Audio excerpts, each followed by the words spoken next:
the all-time greats in Angels baseball history. Now the head coach of the University of Nebraska baseball team, Darren Erstad, kind enough to join us here. And is it the big, what is it now, Big 11 and a half, Big 10? Big 10 with 12. Big 9, 12. Seriously, I mean, there's a lot of stuff going on with your conference right now. Great tradition, though, and we're happy to be part of it, and very exciting to move forward with an equal seat at the table, and we're very excited. What brought you to this decision to finally say, you know what, I want to go coach in college? Well, it really, you know, we love Nebraska. It's our passion, and the biggest thing, though, my wife said it to me, was just to have a chance to influence kids' lives in a positive way. And it's just a very powerful position to be in, and have an opportunity to do that. And Erstad, was it good enough for us to be able to make sure Adam Kennedy was leading off the innings It's to make sure it segued perfect for you? I mean, I've called him #1 for as long as I've known him. He's been my favorite player, and if he just hit a homer right here. It's off the wall. Borges will play the carom, and it's a double for Adam Kennedy.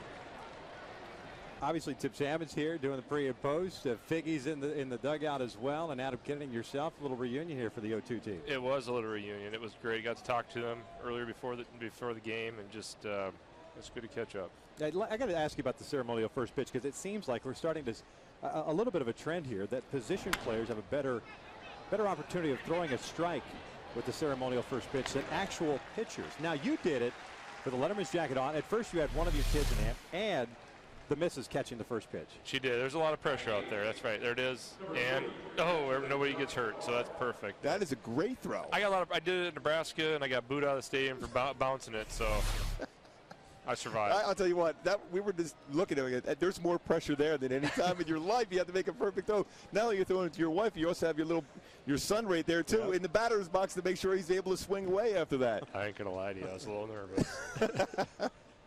And of course, then they showed that you making that catch to end the World Series. That doesn't get old, does it?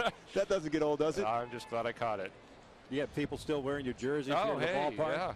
No, it's very humbling. I mean, I've just been blessed to have so many great opportunities in my life, and I've got another one coming here at Nebraska. It's, you've just been in a position to do certain things, and I'm just, I don't know, just very humbled. What's going to be your managerial style in college? I mean, are you going to be one of those that Earl Weaver sit back for the 3-run bomb, or are you going to push the envelope and run like the Angels of old? Now, I've already labeled it chaos on the base pass, so it's going to be a lot like what Socha's done. Robinson hits this one off the wall.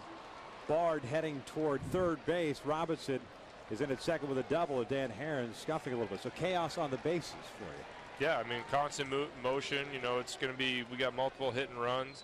You know, I think in college you're going to manufacture a little bit more than you do in the big leagues, obviously. But we're going to build our team on speed and put the pressure on the defense. Does that sound familiar? Yeah, well, you have the new bats to deal with too. And this past season, you saw runs go down in college baseball, but it's changed the way head coaches have to work the games now. You don't sit back for that aluminum bat, that ting, and get a home run out of the ballpark. Now all of a sudden you got to work it a little bit. You do, but it's going to be good in the long run because you're going to teach the fundamentals of the game. And the one thing that I just asked, that it's the same for everybody. You know, there's no rolling of the bats. There's no doctoring of the aluminum now. They've figured out a way to have it consistent. And as long as we're on the same playing level, that's all I care about. Like I said, this is the pitch. We couldn't see Percy's signs originally. At least that's what he claimed. And then here's the pitch. Now that's a pitcher. He is retired now. Let's keep it fair. He kept the Letterman's jacket on, and he left a divot on Marnie's field. That is absolutely brutal. Now, if you were recruiting him to come to the University of Nebraska, what would you tell him? I'd tell him to go somewhere else. Jeez. Well, he got a lot of people out, though. Yes, he did. I got to give him credit for that, but that was absolutely embarrassing. I'm telling you, it's a trend. Pitchers have been scuffling. That's like cricket. That wasn't even baseball. It was cricket. That's a great call. I can't believe Percy caught it, too, though. That's even, well, he was a catcher. Yeah, he was a catcher at one point. He couldn't hit, though. No. Oh, man, was he bad. Let's talk about Percy's swing then a little bit. When he was talking about trying to stay inside the ball and hit it down first base when he was trying to aim for third, he lost me. I didn't know what he was talking about, but man could get the last out of a game, though. There's no doubt about that. He was absolutely fantastic at doing it. And he couldn't see when he got that last out. No, he couldn't see it. And the thing is, he squinted, but he really couldn't see. I mean, I think they just put a finger down. He's like, whatever. Yeah, you got to feel real comfortable with the plate against that. You can't see and you're throwing 98.